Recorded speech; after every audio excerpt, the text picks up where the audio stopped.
গোসলের পর হেমলতার মুখটা উজ্জ্বল হয়েছে, ঠোঁটের কোণে যেন হাসি লেগে আছে। পদ্মজা হেমলতার মৃতদেহের সামনে দাঁড়ায়। সাদা কাপড়ে মোড়ানো লম্বা দেহটা দেখে বুকটা হাহাকার করে ওঠে। আকাশের দিকে তাকিয়ে বলে, আমি জানি তোমার রুহু আমার পাশেই আছে। এভাবে কথা না ভাঙলেও পারতে আম্মা। বলেছিলে কখনো কিছু লুকাবে না। বেহেশতে ভালো থেকো আম্মা। আমি পূর্ণা প্রেমা প্রান্তকে দেখে রাখবো। এরপর হাঁটু ভেঙে খাটিয়ার সামনে বসলো। হেমলতার কানের কাছে মুখ নিয়ে ফিসফিসিয়ে বলল, আল্লাহকে বলে খুব দ্রুত আমাকে নিতে এসো কিন্তু। আমির হিমেল সহ আরো 2 জন খাটিয়া কাঁধে তুলে নিল। কালিমা শাহাদাত বলতে বলতে তারা সামনে এগোয়। পূর্ণাকে 3 জন মহিলা ধরে রেখেছে। সে হাত পা দিয়ে ঝাঁপিয়ে চেষ্টা করছে ছোটার। তার ইচ্ছে হচ্ছে মৃত দেহটাই আঁকড়ে ধরে রাখতে। পদ্মজা মাটিতে বসে পড়ে, কি যেন বুক ফুঁড়ে বেরিয়ে যাচ্ছে। আম্মা আম্মা বলে 2 হাতে মাটি খামচে ধরে, মাটিতে মাথা ঠেকিয়ে বিড়বিড় করে, আমার আম্মাকে কষ্ট দিও না মাটি, একটুও কষ্ট দিও না। আমার আম্মাকে যত্নে রেখো, হীরের টুকরো তোমার বুকে ঘুমাতে যাচ্ছে, কষ্ট দিও না, কষ্ট দিও না।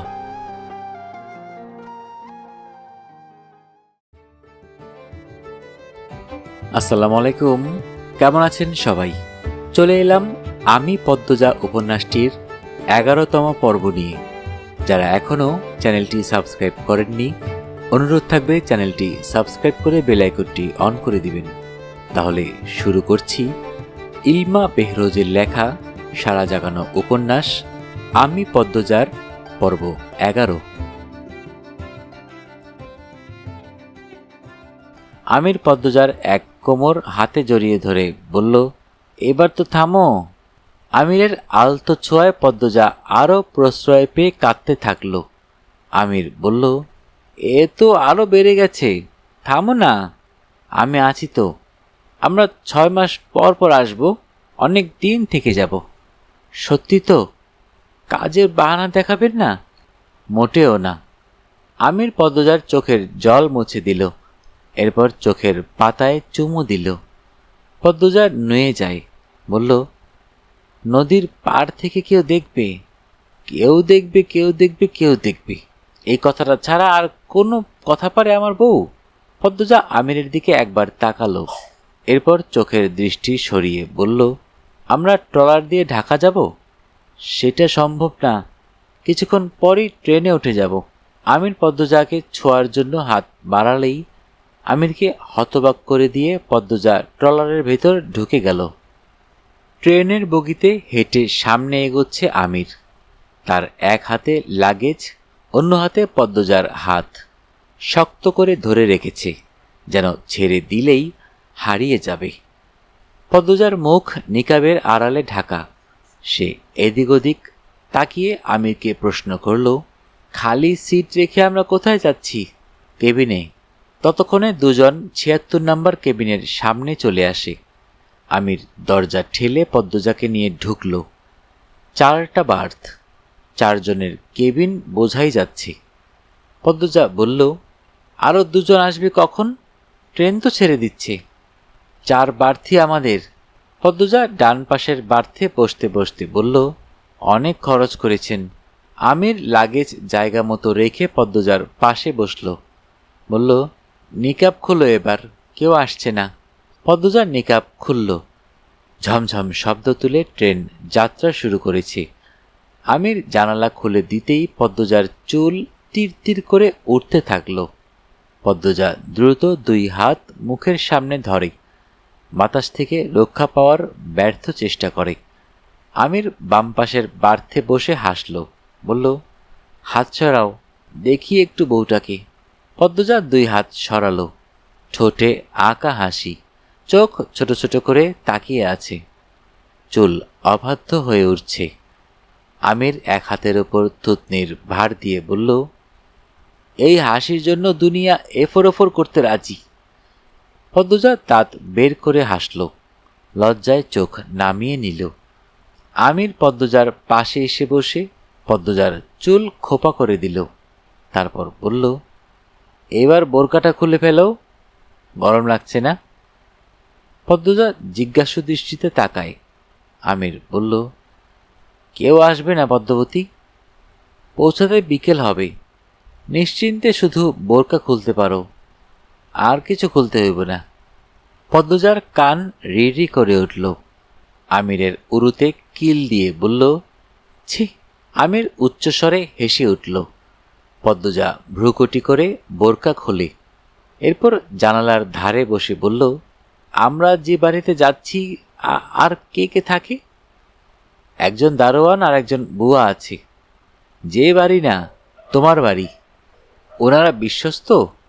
আমির পদ্মজার পাশ ঘেঁষে বসল।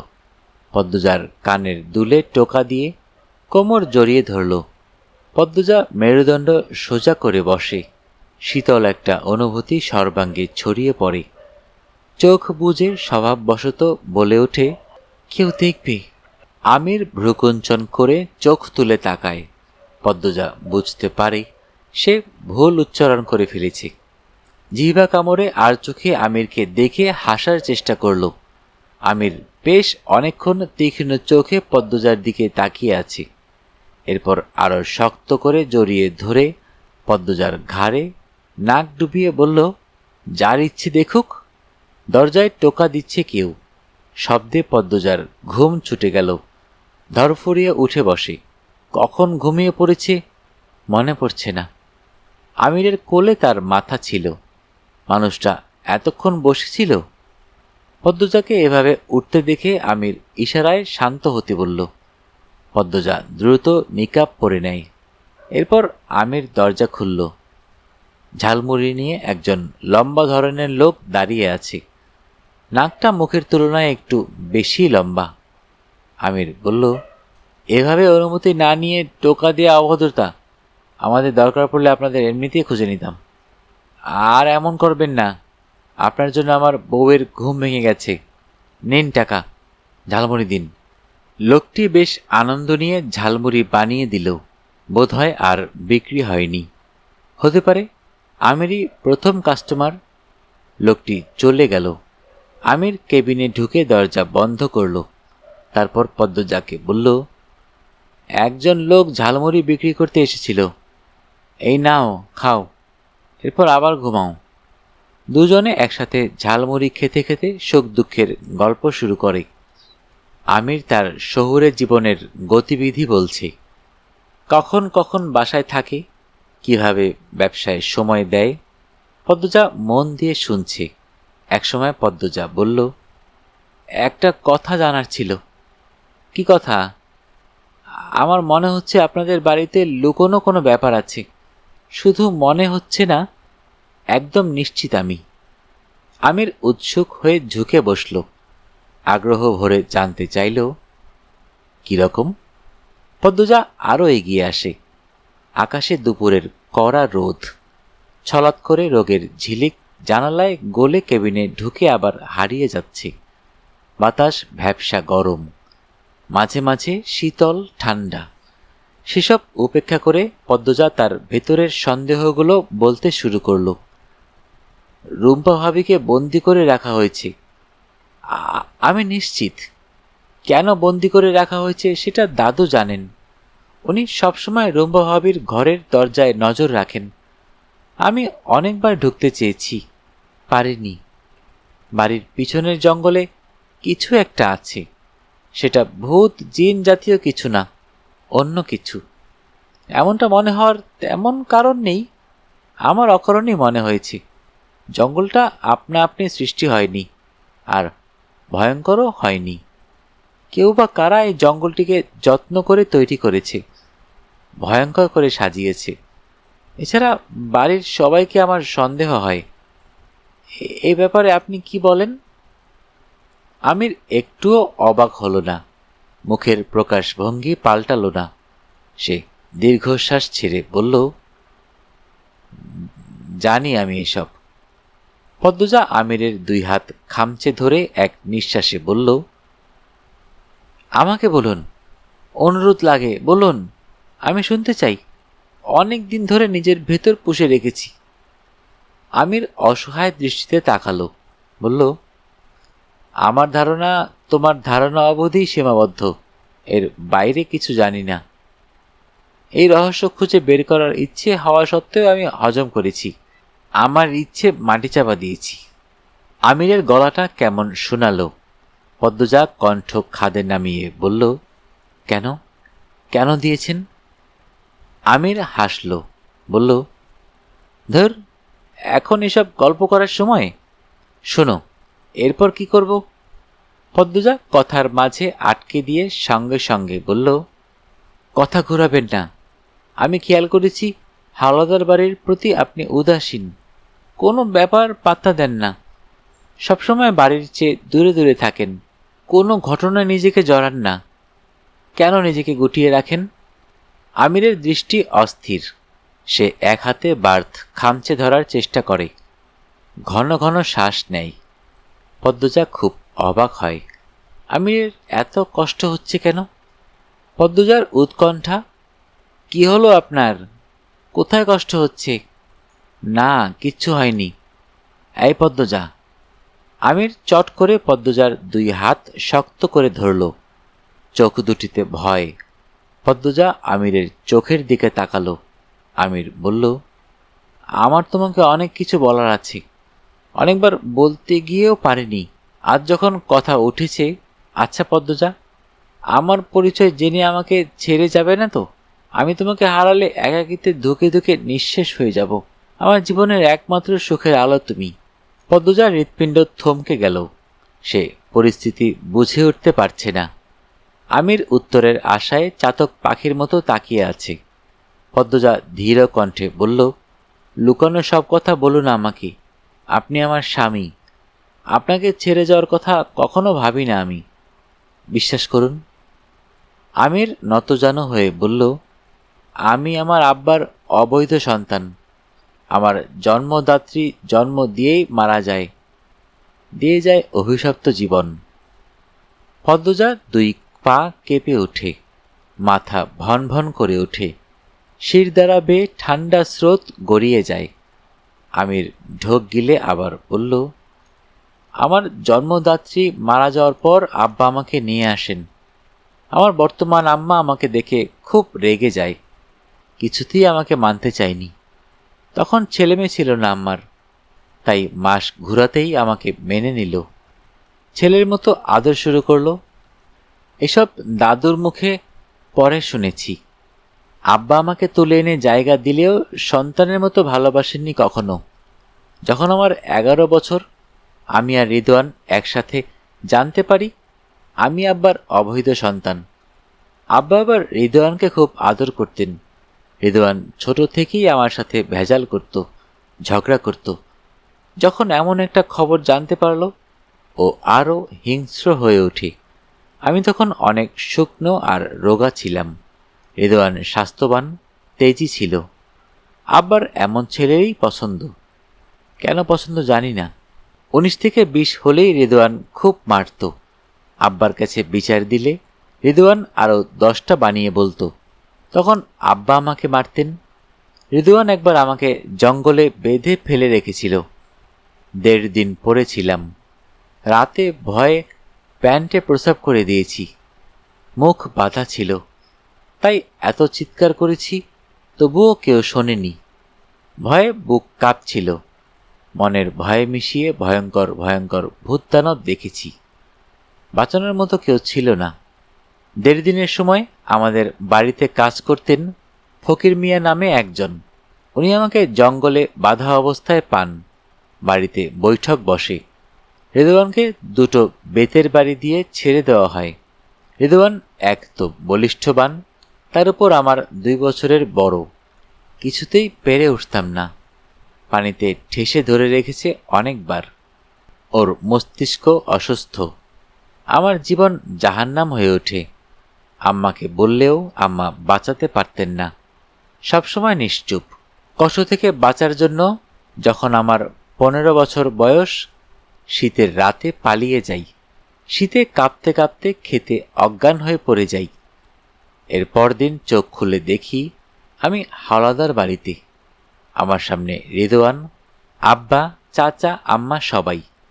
বুঝে যাই আমার কোনো জায়গা নেই আর, এখানেই থাকতে হবে, যতই কষ্ট হোক থাকতে হবে।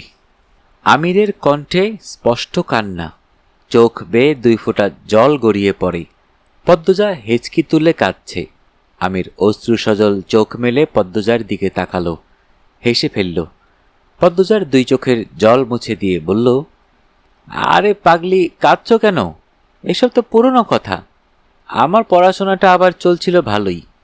আমি ভালো ছাত্র ছিলাম, এদিক দিয়ে বুদ্ধিমান ছিলাম, সবসময় ভালো ফলাফল ছিল, এজন্য কদর একটু হলেও পেতাম। যখন আমার 18 বয়স, বাড়িতে অস্বাভাবিক কিছু অনুভব করি। রাত করে অদ্ভুত কিছুর শব্দ শুনি, জঙ্গলে আলো দেখতে পাই। চাচাকে প্রায় রাতে জঙ্গলে যেতে দেখি। রেদওয়ান আর চাচা মিলে কিছু একটা নিয়ে সবসময় আলাপ করত। ওদের চোখে মুখে থাকতো লুকোচুরি খেলা। আমি একদিন রাতে চাচাকে অনুসরণ করি। প্রায় 10 মিনিট হাঁটার পর চাচা দেখে ফেলে। এই ভুলের জন্য কম মার খেতে হয়নি সেদিন। তবুও বেহায়ার মতো কয়েকদিন পর আবার অনুসরণ করি। রেদওয়ান পিছনে ছিল, দেখেনি। আব্বা সেদিন অনেক মারল, দাঁত ছুঁড়ে মারেন। এই যে থুতনির দাগটা, এটা সেই দায়েরই আঘাত। একসময় আব্বা আমাকে নিয়ে আলোচনায় বসলেন। বললেন, আমাকে শহরে পাঠাবেন পড়ালেখার জন্য, কোনো ব্যবসা করতে চাইলে তারও সুযোগ করে দেবেন। আমি যেন এই বাড়ি আর বাড়ির আশপাশ নিয়ে মাথা না ঘামাই। আমি মেনে নেই। রিদওয়ানের সাথে থাকতে হবে না আর, এর চেয়ে আনন্দের কি আছে? চলে আসি ঢাকা। শুরু হয় নিজের জায়গা শক্ত করার যুদ্ধ। এখানে এসেও অনেক অপমান সহ্য করতে হয়, তবুও থেমে যায়নি, যুদ্ধ করে চলেছি। আমাকে বাঁচতে হবে, মানুষের মতো বাঁচতে হবে, কারো লাথি খেয়ে না। যখন আমার 23 বছর, তখন থেকে আমার কদর বেড়ে যায়। ব্যবসায় মোটামুটি সফল হয়ে যাই। ভাগ্য ভালো ছিল আমার, অতিরিক্ত পরিশ্রম আমাকে নিরাশ করেনি। তখন আব্বা আমার প্রশংসায় পঞ্চমুখ। রিদওয়ান আগের মতো হাত তোলার সাহস পায় না। সেই আমি আজ এই জায়গায়। এখন আমার যে অবস্থান, হাওলাদার বাড়ির কারোর সাহস নেই আমার চোখের দিকে তাকানোর। আমি চাইলেই শোধ নিতে পারি, কিন্তু নেব না। তারা থাকুক তাদের মতো। রিদওয়ান ছোটবেলা যা করেছে মেনে নিয়েছি। রিদওয়ান ছোটবেলা যা করেছে মেনে নিয়েছি। এখন তোমার দিকেও নজর দিয়েছে। ওর নজর আমার বাড়ি গাড়ি অফিস গোডাউনেও আছে। আমি টের পাই। ও পারলে আমাকে খুন করে দিত, কিন্তু পারে না। আমার ক্ষমতার ধারে কাছে ওর জায়গা নেই। এখন আমার নিজের এক বিশাল রাজত্ব আছে। আমার অহংকার করার মতো অনেক কিছু আছে। হাওলাদার বাড়ির কেউ কেউ মিলে আমাকে নিয়ে কোনো পরিকল্পনা করছে, আমি নিশ্চিত। তাই হাওলাদার বাড়িতে আমি থাকতে স্বচ্ছন্দ বোধ করি না। আম্মা ছাড়া ওই বাড়ির সবার ভালোবাসা মুখোশ মাত্র। আম্মা ছাড়া ওই বাড়ির সবার ভালোবাসা মুখোশ মাত্র। আমার দরকার ছিল একজন ভালো মনের সঙ্গিনী, আমি পেয়ে গেছি। আর কিছু দরকার নেই। আমি আমার অর্ধাঙ্গিনীকে তার আসল সংসারে নিয়ে যাচ্ছি। এখন আমার মন শান্ত, কোনো চিন্তা নেই, খুব বেশি সুখী মনে হচ্ছে। আমির পদ্মজার হাতে চুমু খেল। পদ্মজা তখনও কাঁদছে। সে আচমকা আমিরকে জড়িয়ে ধরল, গভীরভাবে শক্ত করে। এরপর কান্নামাখা কণ্ঠে বলল, আমি কখনো আপনাকে কষ্ট দেব না, কোনো দিন না। কেউ আপনাকে ছুতে আসলে আমি তার গর্দান নেব। আমি উন্মাদ হয়ে তাকে চিরে কুটি কুটি করব। কারো সেই ক্ষমতা নেই আর, মিছেমিছি ভয় পাচ্ছ। পদ্মজা আরও শক্ত করে ধরার চেষ্টা করে। আমির পদ্মজার পিঠে হাত বুলিয়ে বলল, এই প্রথম আমার বউয়ের গভীর আলিঙ্গন পেলাম, ভালো লাগছে, ছেড়ো না কিন্তু। প্ল্যাটফর্মে হাঁটছে ওরা। আমির পদ্মজার এক হাত ধরে রেখেছে, খুব দ্রুত হাঁটছে। পদ্মজা তাল মেলাতে পারছে না, চেষ্টা করছে। মোটর গাড়ি নিয়ে একজন কালো চশমা পরা লোক অপেক্ষা করছিল। আমির সেখানে গিয়ে থামে। লোকটা সালাম দিয়ে গাড়ির দরজা খুলে দিল, ব্যাগ জায়গা মতো রাখে। আমির আগে পদ্মজাকে উঠতে বলল। পদ্মজা অবাক হয়, এরকম গাড়ির সাথে সরাসরি পরিচয় নেই তার, কিন্তু প্রকাশ করল না। আমিরের কথা মতো গাড়িতে উঠে বসল। এরপর আমির উঠল। গাড়ি চলতে শুরু করে। আমির পদ্মজাকে এক হাতে জড়িয়ে ধরে বলল, আমাদের নিজস্ব গাড়ি, কথা ছিল কিন্তু আমার গাড়ি দিয়ে রাত বেরাতে যখন তখন ঘুরতে বের হব। পদ্মজা কিছু বলল না। সে উপভোগ করছে নতুন জীবন।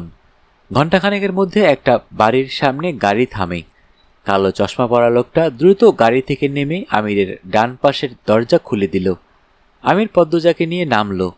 পদ্মজা বাড়িটা দেখে মুগ্ধ হয়। ডুপ্লেক্স বাড়ি। একজন দারোয়ান দৌড়ে এসে সালাম দিল।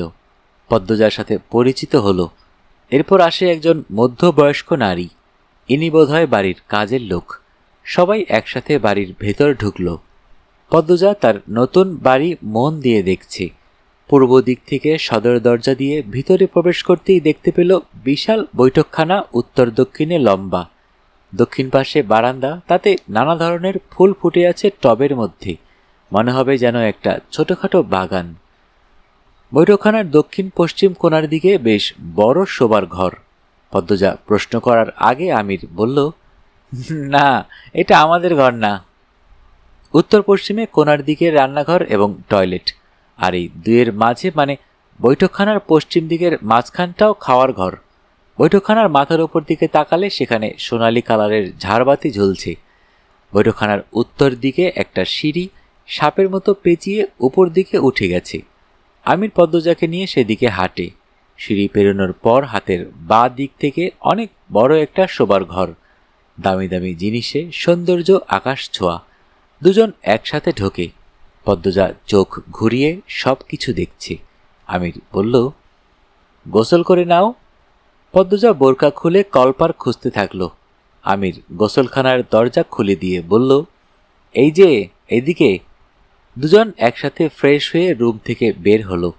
পদ্মজা দুই তলাটা আরেকটু দেখার জন্য ডান দিকে মোড় নিল। প্রথমে চোখে পড়ল বড় ব্যালকনি, এরপর আরেকটা শোবার ঘর। ব্যালকনিতে লতাপাতার ছোট ছোট টব। বিরাট অট্টালিকায় সুখের সাথে কেটে যায় 5 মাস। লাবণ্য দেশ ছেড়েছে 2 মাস হলো। বুয়া কাজ ছেড়েছে 3 মাস। পদ্মজা আর কাজের লোক নিতে দিল না। সে এক হাতেই নাকি সব পারবে। তবুও আমির একটা 12-13 বছর বয়সী মেয়ে রেখেছে সাহায্যের জন্য। ভোরের নামাজ পড়ে রান্নাবান্না করে পদ্মজা। এরপর শাড়ি পাল্টে নেয় কলেজে যাওয়ার জন্য। আমিরকে ব্লেজার টাই পরতে সাহায্য করে। প্রথম যেদিন আমিরকে ব্লেজার পরতে দেখেছিল, অবাক হয়ে জিজ্ঞেস করেছিল, এই পোশাকের নাম কি? আপনাকে খুব বেশি সুন্দর দেখাচ্ছে। আমির হেসে জবাব দিয়েছিল, ব্লেজার বাইরে থেকে আনা। এমন অনেক কিছুই পদ্মজার অজানা ছিল। সব কিছু এখন তার চেনা জানা। এই বিলাসবহুল জীবন বেশ ভালো করে উপভোগ করছে। মানুষটা সারাদিন ব্যস্ত থাকে, তবুও ফাঁকে ফাঁকে টেলিফোনে যোগাযোগ করে। পদ্মজাকে নিয়ে গোডাউন দেখিয়েছে, অফিস দেখিয়েছে। সব কিছু সাজানো গোছানো। গোডাউনে বিভিন্ন ধরনের পণ্য, কত কত রকমের দ্রব্য। পদ্মজা জীবনে ভালোবাসা এবং অর্থ দুটোই চাওয়ার চেয়েও বেশি পেয়েছে। সকাল 9টা বাজে। আমির তাড়াহুড়ো করছে। তার নাকি আজ দরকারি মিটিং আছে। পদ্মজা শাড়ির আঁচল কোমরে গুজে দৌড়ে দৌড়ে খাবার পরিবেশন করছে। আমির 2 তলা থেকে নেমেই বলল, আমি গিয়ে গাড়ি পাঠিয়ে দিচ্ছি, কলেজ চলে যেও। আরে খেয়ে যাবেন তো? সময় নেই, আসছি। খেয়ে যান না। বলছি তো তারা আছে, জোরাজুরি করছো কেন? আমির দ্রুত বেরিয়ে যায়। পিছু ডাকতে নেই, তাই পদ্মজা ডাকল না। মনাকে ডেকে বলল, খেয়ে নাও তুমি। মনা পদ্মজার সাহায্যকারী। পদ্মজার ছোটখাটো ফরমায়েশ পালন করে। পদ্মজা বৈঠকখানায় গিয়ে বসে। আজ কলেজে যেতে ভালো লাগছে না। ভোরে একটা খারাপ স্বপ্ন দেখেছে। মায়ের কথা খুব মনে পড়ছে। বাইরে বৃষ্টি হচ্ছে, ঝুম বৃষ্টি। অকারণে মন বিষণ্ণতায় চেয়ে আছে। অকারণেও না বোধ হয়। আমির বিরক্ত হয়ে কথা বলেছে, এই জন্যই বোধ হয় মন আকাশে বৃষ্টি নেমেছে। পদ্মজা পুরোটা দিন উপন্যাস পড়ে কাটিয়ে দিল। সন্ধ্যার আগ মুহূর্তে কলিং বেল বাজে। পদ্মজা দ্রুত গিয়ে দরজা খুলে দিল। আমির দাঁড়িয়ে আছে। বাইরে বাতাস। পদ্মজা বলল, আসুন। আমির ভেতরে আসে না। সে ঠায় দাঁড়িয়ে থেকে তাকিয়ে আছে পদ্মজার দিকে। পদ্মজা কপাল কুঁচকালো, বলল, কি হলো? আসুন। আমির চট করে পদ্মজাকে কোলে তুলে নিল। পদ্মজা চেঁচিয়ে উঠে বলল, কেউ দেখবে। আমির মনাকে ডাকল, মনা, কই রে, দেখে যা। আপনি ওকে ডাকছেন কেন? এবার কাউকে দেখাবই। উফ, আল্লাহ, ছাড়ুন। মনা, মনা। মনা 2 তলা থেকে নেমে আসে। আমির মনাকে দেখে বলল, এই দেখ, তোর আপারে কোলে নিয়েছি, দাঁড়া, তোর সামনে একটু আদর করি। পদ্মজা শাড়ির আঁচল দিয়ে মুখ ঢেকে ফেলে, চাপা স্বরে বলল, মনা কি ভাববে? আমি আর বলবো না, কেউ দেখবে, ছেড়ে দিন। আমির পদ্মজাকে নামিয়ে দিল। মনা কাচুমাচু হয়ে দাঁড়িয়ে আছে।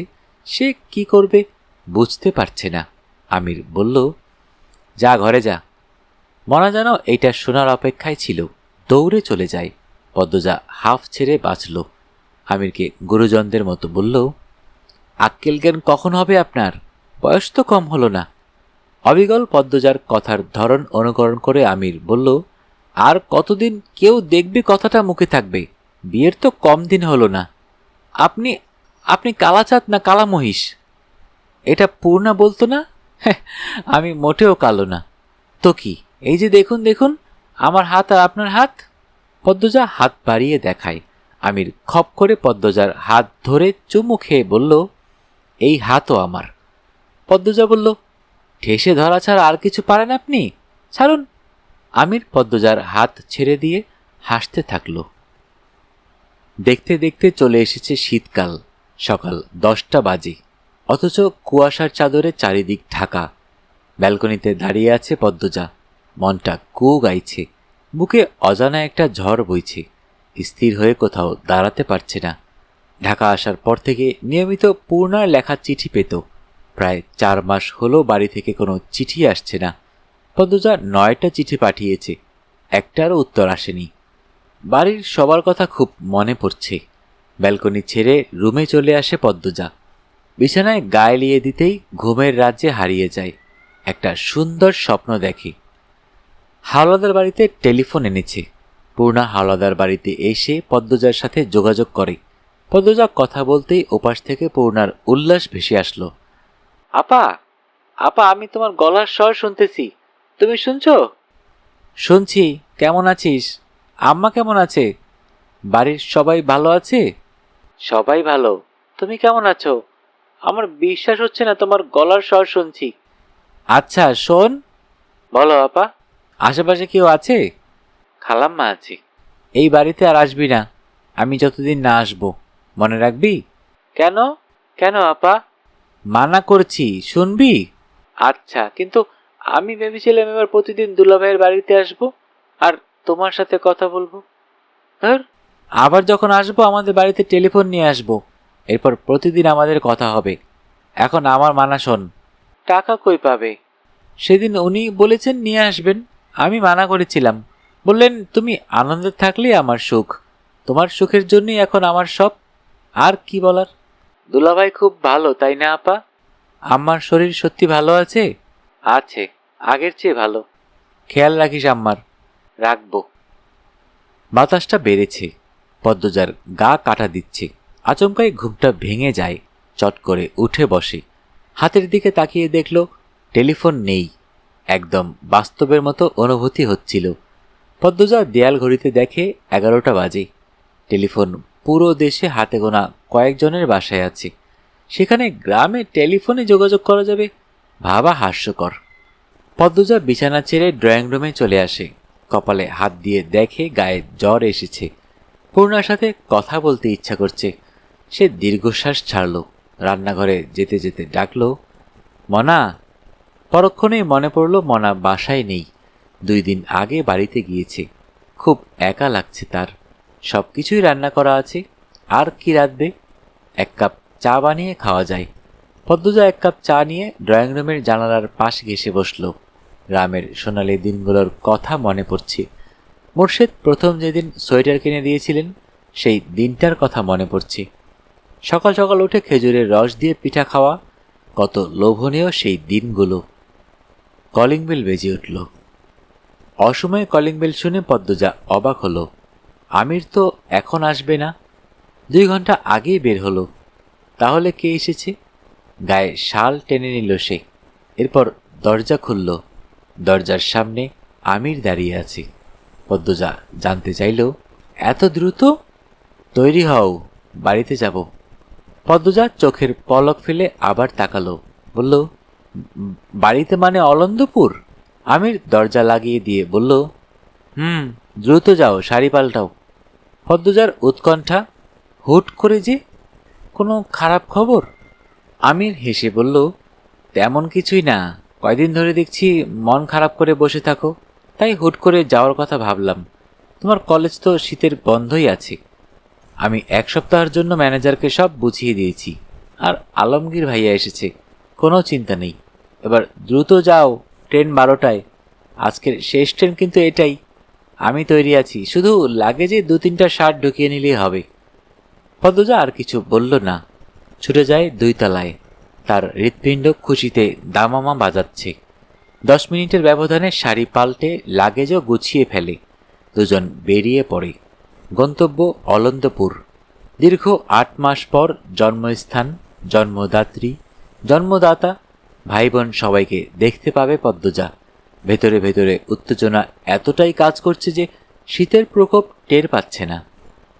কেবিনে ঢোকার পর থেকে বারবার এক কথাই বলে চলেছে পদ্মজা, কতদিন পর যাচ্ছি, আম্মা হুট করে আমাকে দেখে জ্ঞান না হারিয়ে ফেলে, পূর্ণা নিশ্চিত জ্ঞান হারাবে। আমির হাসল, পদ্মজার এক হাত মুঠোয় নিয়ে বলল, আসো গল্প করি। পদ্মজার তাকালো, তার চোখ দুটি হাসছে, চিকমিক করছে। সে প্রশ্ন করল, আলমগীর ভাই আমাদের বাসায় উঠবেন? না, অফিসেই থাকবে। রানী আপা ভালো আছে? কিছু বলেছে? আমির চুল ঠিক করতে করতে ব্যথিত স্বরে বলল, ওর জীবনটা নষ্ট হয়ে গেছে। বাচ্চা নষ্ট করতে দিল না, এরপর মৃত বাচ্চা জন্ম দিল। এখন অবস্থা আরও করুণ, ঘরেই বন্দি। ইস, খারাপ লাগে ভাবলে। মানুষের কপাল এত খারাপ হয় কি করে? মোড়ল বাড়ির সড়ক দেখা যাচ্ছে।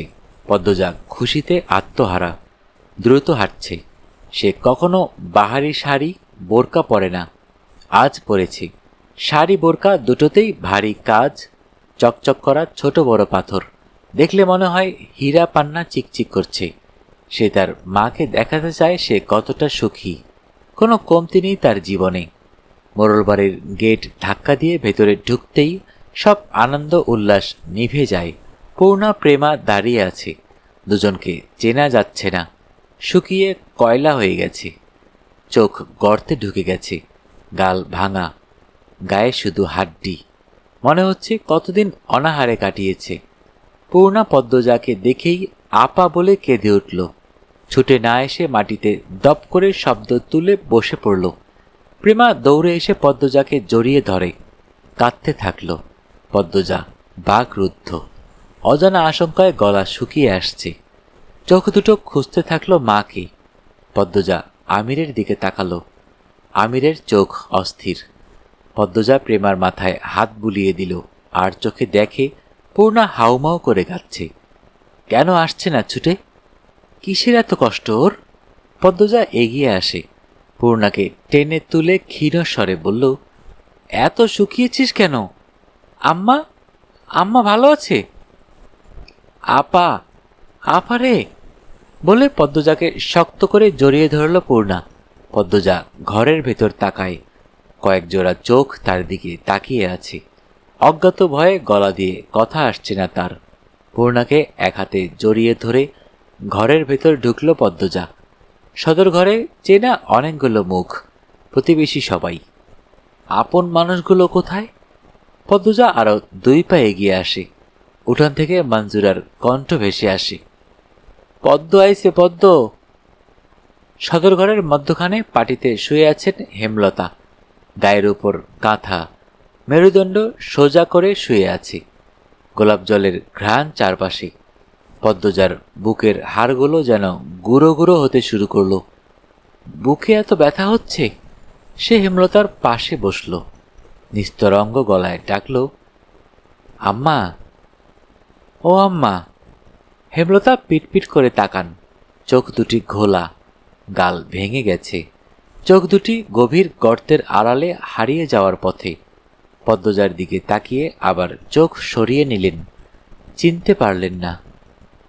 পদ্মজা হেমলতার এক হাত মুঠোয় নিয়ে চুমু দিল। 2 ফোঁটা জল গড়িয়ে পড়ে হেমলতার হাতে। তাতেও হেমলতার ভ্রুক্ষেপ নেই। তিনি নিজের মতো ঘরের ছাদে তাকিয়ে আছেন। মঞ্জুরা সদর ঘরে ঢুকেই বিলাপ শুরু করার মাত্রই পদ্মজা জোরে চেঁচিয়ে উঠল, চুপ করো, কেউ কাঁদবে না, চুপ করো। সবার কান্না থেমে যায়। পদ্মজা হেমলতাকে বলল, ও আম্মা, কথা বলো। আমি আমি তোমার পদ্মজা, তোমার আদরের পদ্মজা। আম্মা 4 মাস ধরে কাউকে চিনে না আপা। পূর্ণা ডুকরে কেঁদে উঠল। পদ্মজার চোখ পড়ে সদর ঘরের কোণে। মোর্শেদ কপালে হাত দিয়ে বসে আছেন। মানুষটাকে চেনা যাচ্ছে না একদমই। পিঠের হাড্ডি ভেসে আছে। পদ্মজা বাকহীন হয়ে পড়েছে। কিছু বলবে নাকি কাঁদবে? বুকে কেমন যেন হচ্ছে। শরীরের শক্তি কে যেন শুষে নিয়েছে। পদ্মজা 2 হাতে হেমলতার মাথা তুলে ধরল। হেমলতা তাকান, নিষ্প্রাণ চাহনি। হেমলতার মাথাটা পদ্মজা বুকের সাথে জড়িয়ে ধরে। আকুল ভরা কণ্ঠে বলল, একবার কথা বলো আম্মা, একবার 2 হাতে জড়িয়ে ধরো। হেমলতার হাত দুটো নেতিয়ে আছে মাটির ওপর। পূর্ণা খেয়াল করে হেমলতার হাত দুটি কাঁপছে। চেষ্টা করছে পদ্মজাকে জড়িয়ে ধরার, কিন্তু পারছেন না। তাহলে কি পদ্মজাকে চিনতে পেরেছেন? পদ্মজা কাঁদতে থাকল। অনেকে অনেক কিছু বলছে, কারো কথা কানে ঢুকছে না। শুধু বুঝতে পারছে এই পৃথিবীর বুক থেকে তার মা হারিয়ে যাচ্ছে। হারিয়ে যাচ্ছে হেমলতা, হারিয়ে যাচ্ছে তার কল্পনার রাজ্যের রাজরানী। স্বপ্ন তো সব পূরণ হয়নি, এ তো কথা ছিল না। তবে কেন এমন হচ্ছে? পদ্মজার বুক ছিঁড়ে যাচ্ছে। যন্ত্রণায় সারা শরীর বিষিয়ে যাচ্ছে। কাপা ঠোঁটে হেমলতার পুরো মুখে চুমু খেল পদ্মজা। ভারী করুণ ভাবে বলল, ও আম্মা, কোথায় হারালো তোমার তীক্ষ্ণ দৃষ্টি, ঝাঁঝালো কণ্ঠ? কেটে যায় অনেকটা মুহূর্ত। কাছের মানুষেরা ছাড়া আর কেউ নেই। কারো মুখে রা নেই। হেমলতার মতোই সবাই বাকহীন, স্তব্ধ। কেউ খায়নি। বাসন্তী গুপ্ত ব্যথা নিয়ে রেঁধেছেন। প্রেমা প্রান্ত আমির ছাড়া কেউ খেল না। পদ্মজাকে অনেক জোরাজুরি করেছে আমির। পদ্মজা খেল না। আমিরও আর ঘাটল না।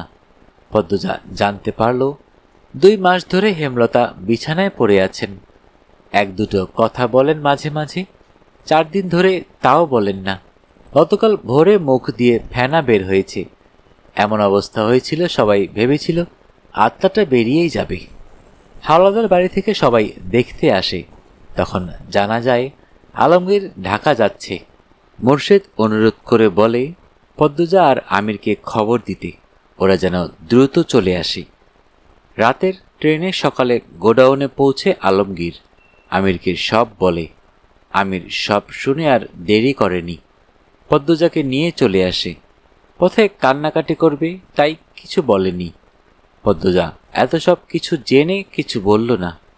অভিমানের পাহাড় তৈরি হয়েছে মনে। কারো কথা শুনতে ইচ্ছে হচ্ছে না।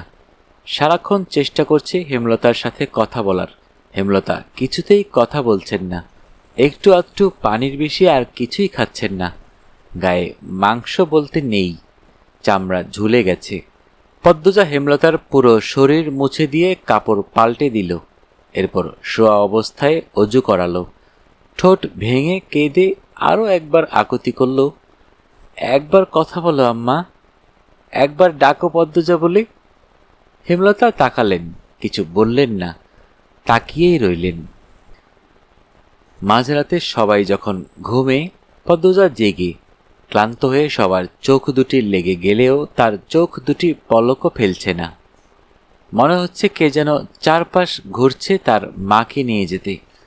ঝিঝি পোকার ডাক, শিয়ালের ডাক ছাপিয়ে সে যেন কারো পায়ের শব্দ শুনতে পাচ্ছে।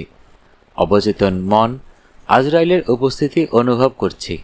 পদ্মজার বুকে ভয় জেঁকে বসেছে। চোখ ফেটে জল বেরিয়ে আসে। এদিক ওদিক তাকিয়ে কেঁদে অনুরোধ করছি আমার মাকে কষ্ট দিবেন না, মুখে হাত চেপে কান্না আটকানোর প্রচেষ্টায় বারবার ব্যর্থ হতে থাকলো পদ্মজা। কাঁদতে কাঁদতে কণ্ঠ নিভে এসেছে, ঠান্ডায় শরীর জমে গেছে, চোখটা লেগেছে মাত্র। তখনই দপদপ একটা শব্দ ভেসে আসে। পদ্মজা চমকে তাকালো।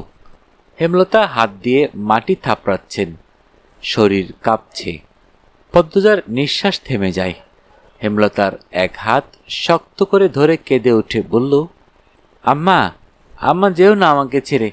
ও আম্মা, আম্মা, আমার কষ্ট হচ্ছে আম্মা, তোমার খুব কষ্ট হচ্ছে? আম্মা পায়ে পড়ে আমাকে ছেড়ে যেও না আম্মা, আম্মা। পদ্মজা দ্রুত হেমলতাকে জড়িয়ে ধরে, হাউমাউ করে কাঁদতে থাকে। সবার ঘুম ছুটে যায়। একসাথে করুণ কান্নার স্বরে ভেসে ওঠে মোড়ল বাড়ি। পদ্মজা কাউকে অনুরোধ করে বলে, নিয়েন না আমার আম্মাকে, কষ্ট দিচ্ছেন কেন এত? আমার আম্মার কষ্ট হচ্ছে। আম্মা, ও আম্মা, আম্মা আমাকে ছেড়ে যেও না। পদ্মজা কাঁদতে কাঁদতে সূরা ইয়াসিন পড়া শুরু করলো। হেমলতা শেষবারের মতো উচ্চারণ করেন, লা ইলাহা ইল্লাল্লাহু মুহাম্মাদুর রাসূলুল্লাহ। শেষ নিঃশ্বাস ত্যাগ করে আত্মাটা বেরিয়ে যায়। শরীরের কাঁপাকাঁপি থেমে যায়। দেহটা শুধু পড়ে রয় পরিত্যক্ত বস্ত্রের মতো। পদ্মজা দেহটাকে খামচে জড়িয়ে ধরে আম্মা বলে চিৎকার করে উঠল। আশেপাশের সব বাড়ি থেকে মানুষ ছুটে আসে। পূর্ণা কাঁদতে কাঁদতে জ্ঞান হারায়। ফজরের আজান পড়ছে। আমির পদ্মজাকে হেমলতার থেকে ছাড়ানোর চেষ্টা করে। কিছুতেই প্রাণবিহীন দেহটা পদ্মজা ছাড়তে চাইল না, যেন তার ডাকেই ফিরে আসবে হেমলতা। এমন কি হতে পারে না? হেমলতা কথা বলে উঠলেন, আবার হাঁটলেন। পদ্মজাকে ধমকে বললেন, চুপ, এত কিসের কান্না? আমার মেয়ে হবে শক্ত আর কঠিন মনের, এত নরম হলে চলবে না। এটা শুধুই কল্পনা। আত্মা একবার দেহ ছেড়ে দিলে আর ফিরে আসে না, আপন ঠিকানায় ফিরে যায়। হেমলতা নামের মানুষটার আয়ুষ্কাল এতটুকুই ছিল। তিনি উড়াল দিয়েছেন পরকালে, রেখে গেছেন আদরের 3 কন্যা। আদরের কন্যাদের ছেড়ে তো কখনো দূরে থাকতে পারতেন না। এবার কিভাবে চলে গেলেন? তিনি নিশ্চয়ই মৃত্যুর সাথে কঠিন যুদ্ধ করেছেন, পেরে ওঠেননি। ভোরের আলো ফুটতেই পদ্মজা নিজেকে শক্ত করল। গোসল করে এসে কোরআন শরীফ নিয়ে বসল। হেমলতা বলতেন, মা বাবা মারা গেলে কান্নাকাটি না করে লাশের পাশে বসে কোরআন শরীফ পড়া ভালো, এতে করে কবরে আযাব থাকলে কম হয়। এই কথার কোনো সত্যতা নেই, তবে অনেক গ্রামাঞ্চলের মানুষ এই কথাটি মনে প্রাণে বিশ্বাস করে। সে প্রতিটা অক্ষর পড়ছে আর কাঁদছে। জীবনের আকাশের 7 রঙা রংধনু নিভে গেছে, আর কখনো উঠবে না, কোনো দিন না।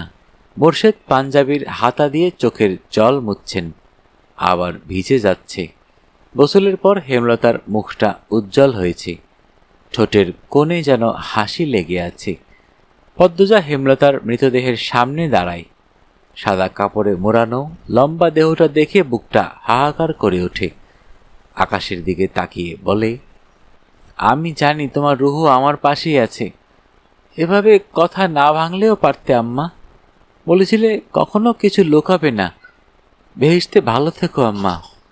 আমি পূর্ণা প্রেমা প্রান্তকে দেখে রাখব। এরপর হাঁটু ভেঙে খাটিয়ার সামনে বসল।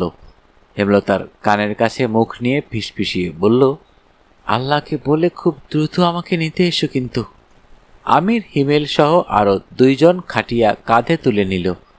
কালিমা শাহাদাত বলতে বলতে তারা সামনে এগোয়। পূর্ণাকে 3 জন মহিলা ধরে রেখেছে। সে হাত পা দিয়ে ঝাঁপিয়ে চেষ্টা করছে ছোটার। তার ইচ্ছে হচ্ছে মৃত দেহটাই আঁকড়ে ধরে রাখতে। পদ্মজা মাটিতে বসে পড়ে, কি যেন বুক ফুঁড়ে বেরিয়ে যাচ্ছে। আম্মা আম্মা বলে 2 হাতে মাটি খামচে ধরে, মাটিতে মাথা ঠেকিয়ে বিড়বিড় করে, আমার আম্মাকে কষ্ট দিও না মাটি, একটুও কষ্ট দিও না।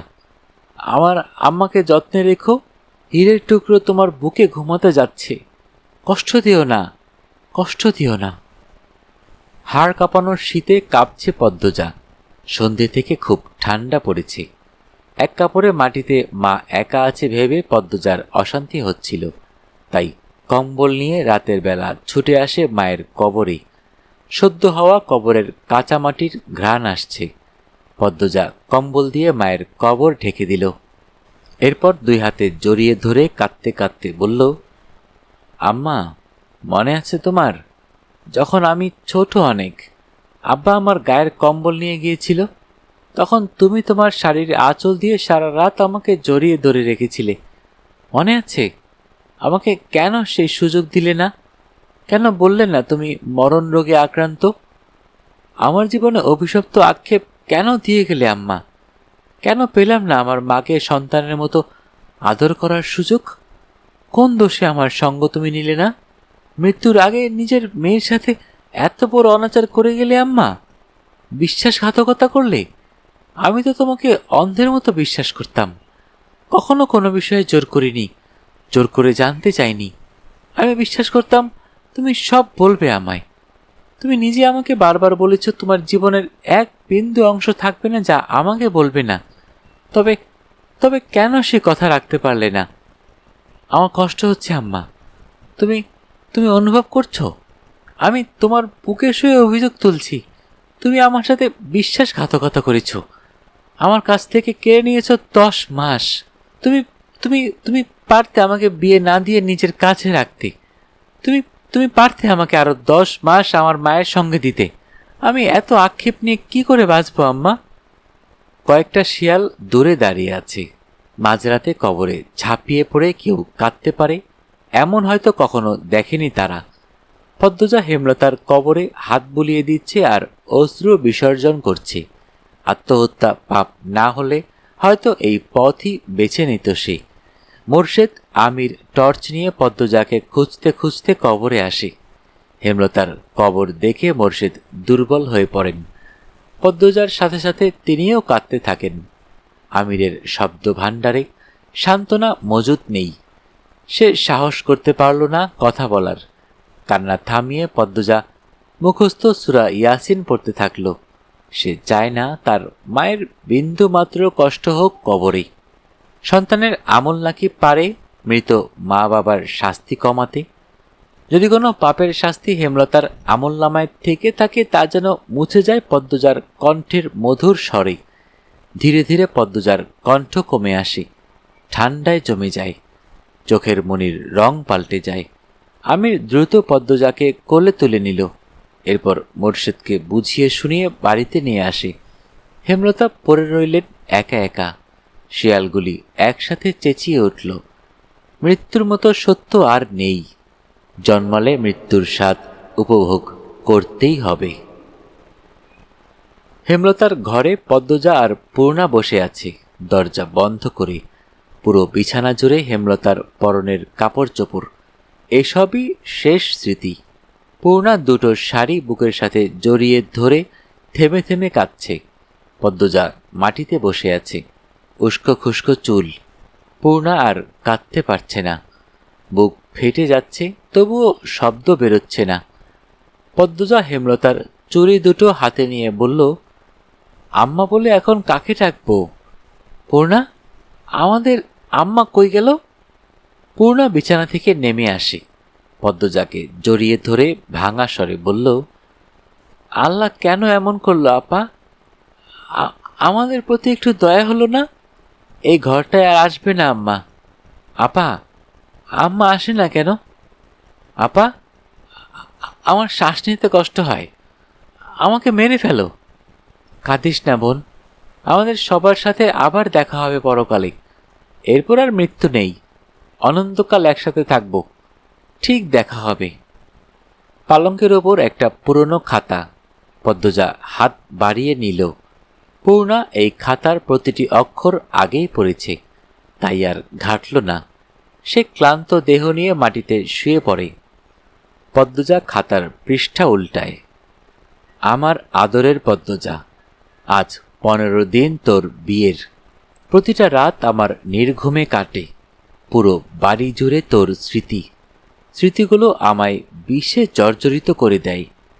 মেয়ে হয়ে জন্মালে বিয়ে করে শ্বশুরবাড়ি যেতেই হয়, তবুও মানতে কষ্ট হচ্ছে। আমার মেয়ে সারা জীবনের জন্য অন্যের ঘরে চলে গিয়েছে। বলেছিলাম, আমার জীবনের বিন্দুমাত্র অংশ তোর অজানায় রাখব না। সেই কথা রাখতে আমি লিখতে বসেছি। স্বপ্ন ছিল তোকে অনেক পড়াবো, অনেক অনেক দিন নিজের কাছে রাখব। কিন্তু মানুষের সব স্বপ্ন কি পূরণ হয়? দীর্ঘ 2 বছর আমার শরীরে বাসা বেঁধেছিল এক রোগ। প্রাথমিক অবস্থায় ছিল, কিন্তু পাত্তা দেইনি। যখন তোর ম্যাট্রিক পরীক্ষার জন্য আকবর ভাইজানের বাড়িতে গেলাম, তখন একজন ভালো ডাক্তারের সাথে আমার দেখা হয়। তিনি আকবর ভাইজানের বন্ধু। দেখা করতে এসেছিলেন। তখন তুই পরীক্ষা কেন্দ্রে ছিলি। ওনার নাম আসাদুল জামান, বিলেত ফেরত ডাক্তার। কথায় কথায় আমার সমস্যাগুলোর কথা বলি। তিনি খালি চোখে আমাকে দেখেন, কিছু প্রশ্ন করেন।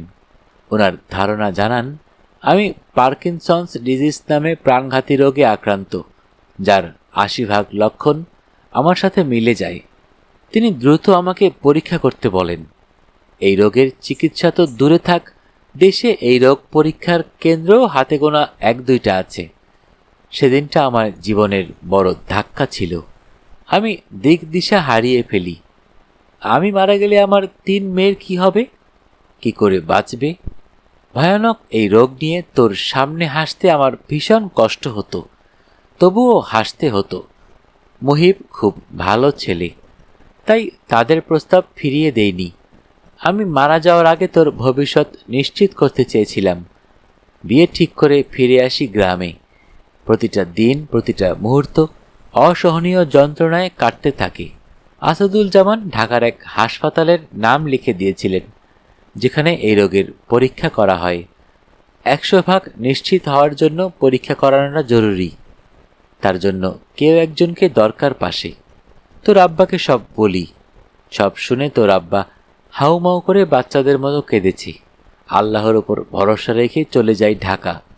আমি তখন হুঁশে ছিলাম না। মৃত্যু আমার পিছনে ধাওয়া করছিল, তাই মাথায় আসেনি আমি না থাকলে আমার মেয়েদের কোনো ক্ষতি হতে পারে। ঢাকা যাওয়ার পথে আল্লাহর কাছে আকুতি করি যেন পরীক্ষায় কিছু ধরা না পড়ে, বিয়েটা ভেঙে দিতে পারি, আর আমার মেয়েদেরকে নিয়ে আরও কয়টা বছর বাঁচতে পারি।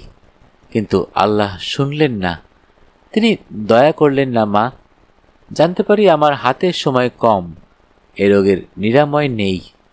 যে কোনো বছরে যে কোনো মুহূর্তে মারা যেতে পারি। এই কথা শোনা আমার পক্ষে সহজ ছিল না। ভেঙে গুড়িয়ে গিয়েছিলাম। কিন্তু তোদের কথা মনে পড়তেই আবার নিজেকে শক্ত করে নিয়েছি। যতদিন বাঁচব, শক্ত হয়ে বাঁচব। তোর জীবন গুছিয়ে দিয়ে যাব। আমি পেরেছি। তোর বিয়ে হয়েছে ভালো ছেলের সাথে, সুখে আছিস, এই তো শান্তি। আমার ভাবতে কষ্ট হয় একদিন তোকে, তোদের সবাইকে আমি ভুলে যাব। এখন তো কথা ভুলে যাই, তখন নিজের নারী ছেড়ে সন্তানদের মুখও অচেনা হয়ে যাবে। কি নির্মম, তাই না মা? তুই ঢাকা চলে গিয়েছিস অনেক দিন হলো। আমার মনে হচ্ছে আমাদের আর দেখা হবে না। আমার শরীরের অবস্থা ভালো না। আজ নাকি প্রান্তকে চিনতে পারিনি আমি। বেশ অনেকক্ষণ ওর চেহারাটা আমার অচেনা লেগেছে। কি অদ্ভুত, ভুলে যে আবার মনে পড়ে। হাত পা মাথা মুখের থুতনি চোয়াল মাঝে মাঝে খুব কাঁপে। ধীরে ধীরে শরীরের ভারসাম্য একদম নষ্ট হয়ে যাচ্ছে।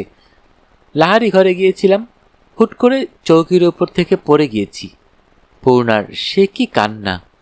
মেয়েটা খুব কাঁদনে হয়েছে, একদমই হাঁটতে ইচ্ছে করে না, শক্তি কোলায় না। তোর কথা খুব মনে পড়ে। বৃদ্ধ হয়ে তোর শরীরে ভর দিয়ে হাঁটার ইচ্ছে ছিল মনে। পেটের চামড়ার ফোসকার মতো কি যেন হয়েছে, চুলকায়, ব্যথা করে। রাতে ঘুম হয় না যন্ত্রণায়। তোর আব্বা আমার অশান্তি দেখে ঘুমাতে পারে না।